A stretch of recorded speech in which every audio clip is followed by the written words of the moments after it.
accounts with suspicious transactions. In this way, public servant, namely Sajid Yusuf Bhatt, son of Muhammad Yusuf Bhatt, resident of Namblabal Pampur, at present Daulatabad Khan Yar Srinagar, presently posted as Chief Financial Officer Srinagar Smart City Limited, has enriched himself illicitly by indulging in corrupt practices which attract commission of offences under section 13(1)(b) read with 13(2) of Prevention of Corruption Act 1988 for possession of these assets which are obviously disproportionate to his known sources of lawful income. Accordingly, FIR 1/2025 has been registered in police station ACB Srinagar. Zohur Ahmad Dar owns a lavish multi-storied house at lane number 5, Ghalibabad, Shaltang, Srinagar.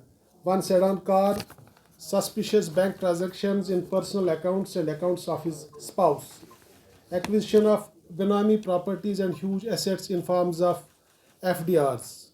In this way, public servant, namely Zohur Ahmad Dar, son of Abdul Razak Dar, resident of Takan Varipura, Srinagar, at present Ghalibabad, lane 5, Shaltang, Srinagar, presently posted as Executive Engineer, Srinagar Smart City Limited, has enriched himself illicitly by indulging in corrupt practices which prima facie attract commission of offence under section 3(1)(b) read with 13(2) of Prevention of Corruption Act 1988.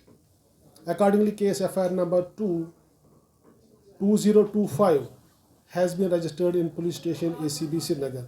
Search warrants were obtained from the Honorable Court of Law, and as I speak to you, searches are underway at different locations. I suppose at 7 different locations. Right now we are conducting search and investigation is in progress. अब मैं हिंदी और उर्दू में हिंदुस्तानी ज़बान में आपसे इसका जो है बताने की कोशिश करूँगा। हमारे पास कंप्लेंट्स आई थी कि श्रीनगर स्मार्ट सिटी में 2 गवर्नमेंट एम्प्लॉइज़ हैं, पब्लिक सर्वेंट्स हैं, जो साजिद यूसुफ डार जो वहाँ पे फाइनेंशियल जो है एडवाइज़र के तौर पे काम कर रहे हैं, चीफ फाइनेंशियल ऑफिसर, और ज़हूर अहमद डार जो वहाँ पे एग्जीक्यूटिव इंजीनियर है, उन्होंने जो है गलत तरीके से इलीगली जो है करप्ट प्रैक्टिस से एक्यूमुलेट किया है डिसप्रपोर्शनेट एसेट्स जो उनके नॉन सोर्सेज ऑफ इनकम के जो है विपरीत है, उससे ज़्यादा है। तो अकॉर्डिंगली जो है हमारी जो इन्वेस्टिगेशन हुई इसमें, तो जो एलिगेशंस जो इनके खिलाफ लगी थी वो सब्सटेंशिएट हुई। तो इसके बाद जो है we have launched FIR against both this government और both this public servants. FIR number 1 और एफआईआर नंबर 2 जो पुलिस स्टेशन एसीबी श्रीनगर है, तो उसमें हमने जो है एफआईआर लगाया है और सर्च वारंट्स हमने जो है ऑनरेबल कोर्ट ऑफ लॉ से हासिल की है। एंड अकॉर्डिंगली उसके बाद जो है 7 डिफरेंट लोकेशंस पे अभी जो मैं आपसे बात कर रहा हूँ सर्च चल रही है। Thank you very much. Any questions 1-2 ले सकते हैं। सर, जो आपने अभी ये सर्च किए हैं, तो क्या लगता है आपको कि कितना इसमें क्या और लोगों की इन्वॉल्वमेंट भी हो सकती है? क्योंकि अगर चीफ एडवाइजर जो आपने कहा चीफ फाइनेंशियल एडवाइजर हैं और executive engineer they are on top post, तो इसमें क्या और ज़्यादा लोगों के हो सकता है कि उस पर भी कार्रवाई होगी और कितना बड़ा ये घोटाला आपको लगता है? फिलहाल जो है इंडिविजुअल्स के खिलाफ जिनका मैंने नाम आपको यहाँ पे बता दिया, उनके खिलाफ ये कार्रवाई चल रही थी और उसके फलस्वरूप जो है वो हमने एफआईआर लॉन्च किया है। अभी तक सर जो आपने सर्चेज वहाँ पर की हैं, क्या किसी तरह की कोई एविडेंसेस आपको मिल पाए हैं या कुछ कागजात जो हैं वो जब्त किए गए हैं अभी तक? चूँकि सर्चेज अभी चल रही है, तो जैसे ही उसकी डिटेल्स आएगी तो उसको फिर उसी अकॉर्डिंगली जो है उसमें कार्रवाई की जाएगी। तो सर, बहुत से लोग ऐसे हैं जो शिकायत करना तो चाहते हैं, लेकिन आप मीडिया के माध्यम से एक बार फिर से बता दें, अगर किसी को किसी तरह की कोई दिक्कत है, इस तरह की जानकारी अगर उसके पास भी है तो वो कैसे? क्या मैं क्वेश्चन कर सकता हूं सर अभी?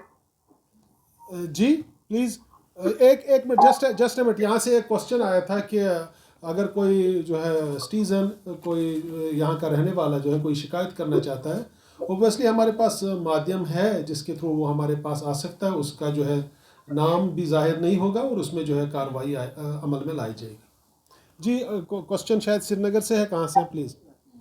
सर मैं आ गया हूँ श्रीनगर से। सर जिस तरीके से आज हमने कई लोकेशंस पे रेड्स देखी एसीबी की तरफ से और कई ऐसी जगह पे हम भी गए सर कवर करने के लिए, तो क्या कुछ आपने साइट से कवर किया है? क्या उसकी जानकारी दे पाएंगे आप? दूसरा ये है कि लगातार 2019 से जब स्मार्ट सिटी वजूद में आई तो लगातार क्वेश्चंस जो है उस पे रेज हो रहे थे, लेकिन अब जिस तरीके से कंप्लेन हुआ, आप कह रहे हैं कि कंप्लेन आई है हमारे पास और उसके बाद हमने ये सब एक्टिविटी की है, तो क्या हम ये समझे कि आगे आने वाले दिनों में जिस तरीके से 2 एम्प्लॉइज का नाम लिया जा रहा है, क्या इन्वेस्टिगेशन होगी और भी कुछ आशंकाएं आपको है इसमें फंसने के लिए बाकी एम्प्लॉइज की? तो जैसे आपने कहा कि इस वक्त आपको खुद भी पता है कि सर्चेस चल रहे हैं, तो जब तक वो कल्मिनेट नहीं होंगे तो तब तक शायद I will not be in a position to reveal what we have actually seized from those locations. और जहाँ तक ये बात कि फ़िलहाल जो हमारे पास कंप्लेंट आई है उसमें हमने कार्रवाई की है, तो आगे भी लॉ अपने हिसाब से काम करेगा, बिकॉज लीगली जो हमारी कुछ रिक्वायरमेंट्स होती है वो उसको जब वो प्रोब के दौरान वो किया जाता है उसके बाद ही जो है कार्रवाई अमल में लाई जाती है।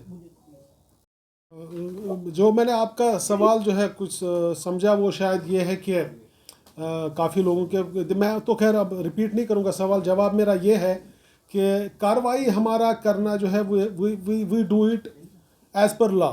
हमारा जो है काम होता है इसमें, देखिए ये जो सारा प्रोसेस है इसमें इन्वेस्टिगेशन से जुडिशल डिटर्मिनेशन तक एक लंबी प्रोसेस होती है। कानून जो है, कानून का काम थोड़ा लंबा होता है। हमारे पास इस तरह के काफ़ी सारे जो है मिसालें हैं, काफ़ी सारे एग्जांपल्स में हैं जिसमें आप दे सकते हैं कि लोगों के ख़िलाफ़ ठीक ठाक कार्रवाई हुई है। ऐसा नहीं है कि कार्रवाई होती है और फिर लोग छूट जाते हैं।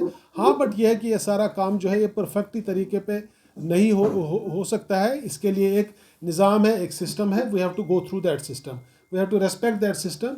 और ये अल्टीमेटली कानून की हमारा जो काम है इसमें इन्वेस्टिगेशन करना और जुडिशल डिटर्मिनेशन के लिए इसको ऑनरेबल कोर्ट ऑफ लॉ तक ले लेना, जहाँ पे इसकी जो है बाद में कार्रवाई होती है। But there are several examples जिसमें आप देख सकते हैं कि लोगों के खिलाफ कार्रवाई हुई है और बहुत बेहतर तरीके से कार्रवाई हुई है। हमारे पास जो है, जो आज की डेट में गैजेट्स हो सकते हैं वो सब हमारे पास है, इसलिए आप देख रहे हैं कि सूरत भी आई है हमारी कार्रवाई में। लेकिन ये मैंने जैसे बताया कि ये वन वे ट्रैफिक नहीं होता है, इसमें लोगों को भी सामने आना होता है। फिर हमारे पास जो है एविडेंस कलेक्ट करनी होती है, और एविडेंस कलेक्ट करना जो है बड़ा एक लंबा अमल होता है। उसके बाद जो है कोर्ट में जाता है ये जुडिशल डिटर्मिनेशन के लिए। और कोई सवाल यहाँ पर?